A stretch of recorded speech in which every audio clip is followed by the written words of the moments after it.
Hi, welcome to Module 2.3, Cost Estimation and Cost Control. As always, we'd like to thank CMHC for their support of this course through the project Community-Led Design for Specialized Housing in the North, and acknowledge the partnership that made this course possible between Nishnawbe Aski Nation, Together Design Lab at Toronto Metropolitan University, the Faculty of Community Services at Toronto Metropolitan University, and WASA Distance Education Center. In this module, we're going to learn two aspects of budgeting. First, cost estimation, how to read a more precise cost estimate and make the analysis and decision required to support budget planning. And then, what is cost control? Why is it important? And what do you need to do as the project manager to set your project up for budgetary success? Remember the diagram from Module 1.2 that showed the relationship between cost certainty, cost control, and the project lifespan? Well, we're here to talk about basically that same diagram today, but because we're a little bit further down the road of the project, as we just saw, we've already developed an engagement plan. We have a project design that we're basically locked into. We've got a site and other conditions figured out. There's a lot more certainty on that cost spectrum than what was possible during project initiation. So when we're talking about cost control and cost estimation now in the pre-construction phase, we're talking about a much more fine-grained process. We're further along, so we have more certainty, but as we lock in things like design and the project team, we're going to have less control. But there is still a need at this phase for a high amount of contingency because of how much there is still to come and how much uncertainty there still is. You need to plan for the worst or the near worst case scenario, not the best case scenario. Lots of things can and will go wrong in a construction project, even with the best level of planning, even if you as the project manager put into place all of the plans and processes that we're talking about in this pre-construction process. And my last note before we really get into this module is that there's a number of software programs that can help with this budgeting, and your organization may have access to one or some of these. And as with all of the other modules in the pre-construction phase, what we're going to teach here is not tied to a specific piece of software, but instead gives you a framework from which to apply to those softwares. The first part of this is looking at the actual budget of the housing project and understanding the more detailed estimates that you're going to get at this stage of the project. Now that you have a design and sites, we can move from the Class D estimate that we saw in project initiation towards potentially a Class B estimate in pre-construction. And over the next couple of slides, we're going to show you what one of these detailed cost estimates may look like. And in this example, as it shows on screen, that cost estimate is taking place for a 180 square meter or 1,900 square foot detached house. Now, remember, this course isn't designed to make you a quantity surveyor or a budget estimate expert. You shouldn't be able to read through a report like this, and it might be dozens of pages long, and isolate a specific number and say, oh, that can't be right. That's not really the expectation of you as the project manager in this kind of project. If it was, you'd just be able to write up the estimate yourself. Instead, what your role is to analyze a report of this nature and look for things that might be anomalies or things that just look out of place. And the best way that you can do that is by comparing how much a particular line item or component, for example, here on screen we have A11 foundations highlighted, and understanding what portion of the total project cost should that take up. And just like with your preliminary cost estimate, one of the ways that you can do that is by relying on research and your professional network to compare what foundation systems have cost as a percentage of the total project in the past. And then also to make sure that you're controlling for things like using a different foundation type. But it's not about necessarily the specific dollar value here, but instead making these comparisons about total project cost and understanding how a foundation's cost fits into the wider budget. And there can certainly be a desire and potentially a need at this stage when we're reviewing the detailed cost estimate to value engineer or to cut down the cost of the project. But I want to offer a few cautions in how you go about doing that. While you're going through this process of cost reduction or value engineering, you're going to want to pay careful attention to what is getting cut and what the overall impact of that cut will be on the building. I have been in conversations and been in rooms where it becomes very easy to say, oh, we need to reduce this line, let's say what's highlighted here, the electrical component, by 10%, and to just find ways to kind of cut line items when they're on paper without recognizing the full perspective of why that was in there in the first place and what the importance of that item was to the full building. So value engineering is an important process to go through and to find the places where cuts are possible, but that won't reduce the overall quality or will have at least the minimal impact on the overall quality of your build. Keep in mind as well two concepts that we've talked about previously. First, the life cycle cost. Will reducing a cost at this capital stage actually result in an increased cost through the life cycle of the building? And if so, is there maybe some other capital cost that can be reduced instead that won't have such an impact on the full cost of the asset over its life? And second, remember again the diagram that I referenced just a couple of slides ago about cost control and cost certainty. Before you've purchased materials or a lot of labor has started, this is the time when you can have the greatest impact on control. So if you're going to need to make changes to the budget, this is the time to do it before you've sunk a bunch of money and effort into something already and it becomes much more difficult to reduce your costs.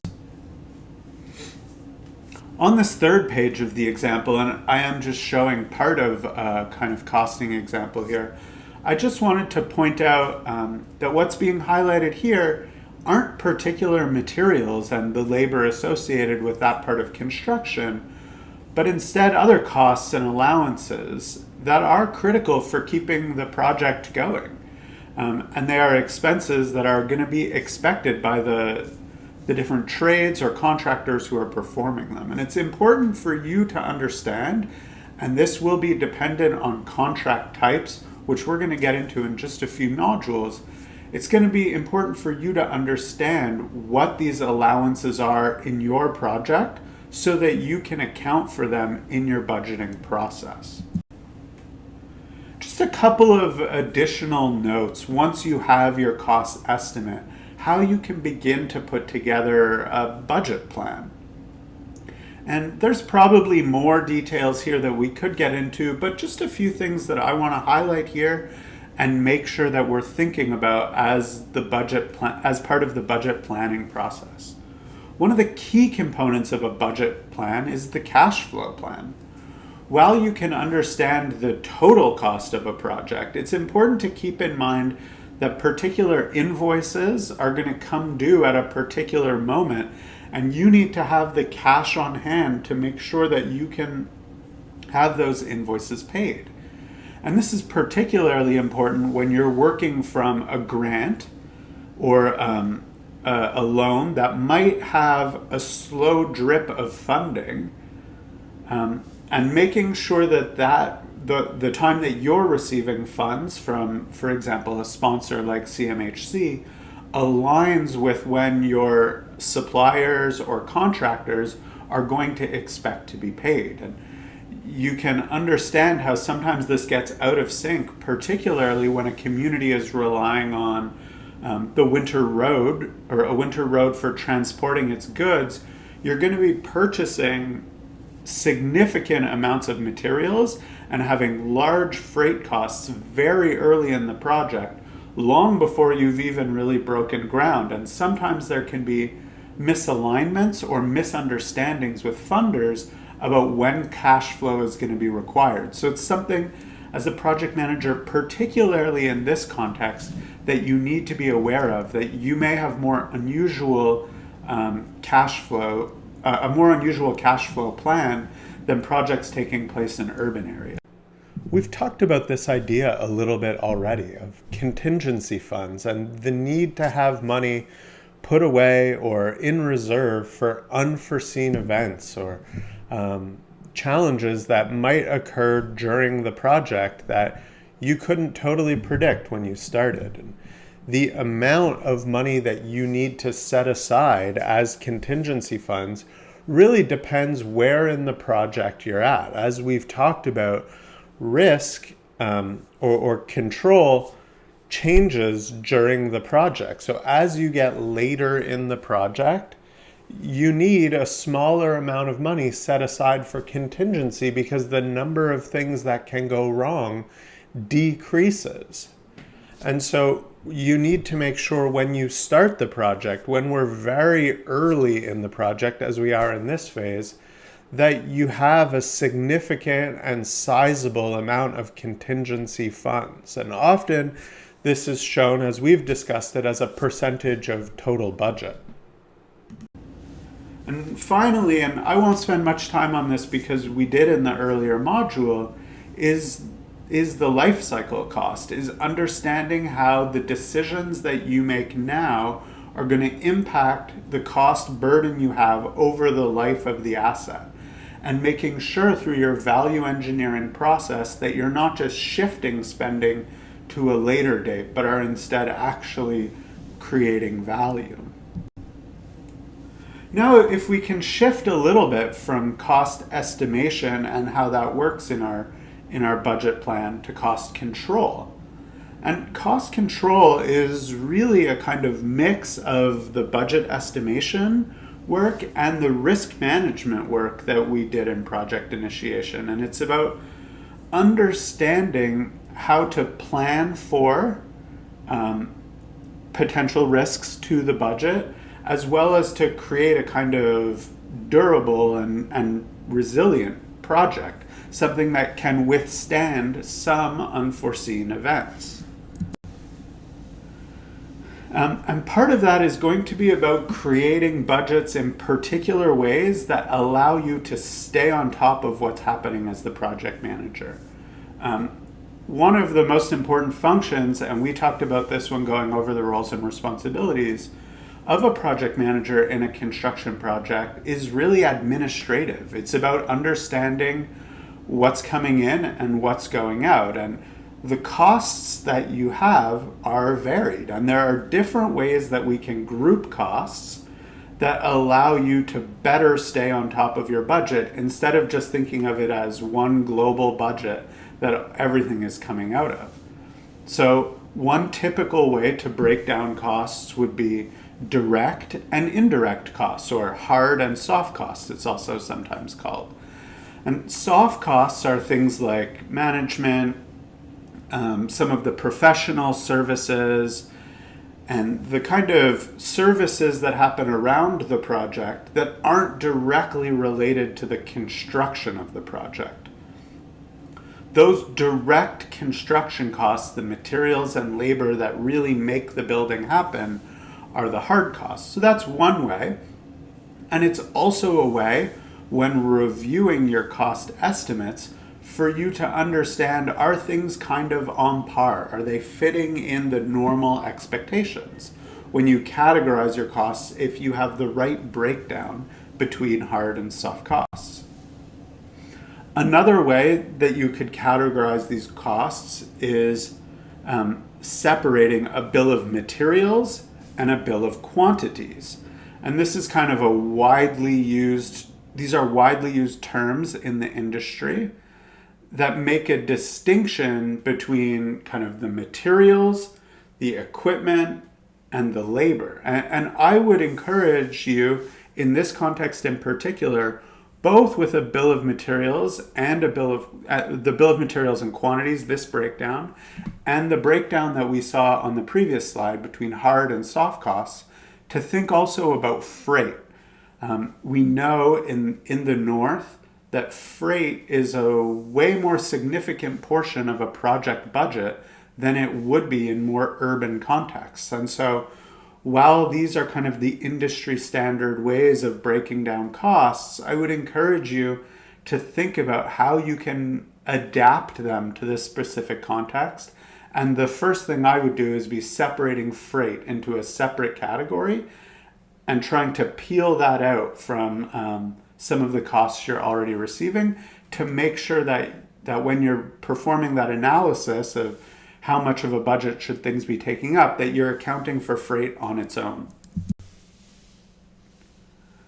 And so it's your responsibility then as the project manager to set up these administrative systems and to maintain the records accurately and as up to date as possible to make sure that your actuals, or what's happening as the project gets going, matches what you had planned for. And as always, through section 2 here, the thing to keep in mind is that the better your plan is before any of the money is spent and before the construction has started, the easier it will be to make sure that things are staying on track and to maintain a close control over an on-budget delivery. It's also important, as we discussed earlier with the project team, to know exactly who will be making decisions around budget, who's approving invoices, who's writing checks, and making sure that you have a close relationship with that person if it's not you yourself as the project manager doing it. And making sure that that documentation stays up to date so that you can, at any moment, get as clear a picture of the budget as possible. That takes us to the end of creating our budget plan. As always, there's some resources available on screen if you'd like to learn more, and we'll see you in the next module for some more planning.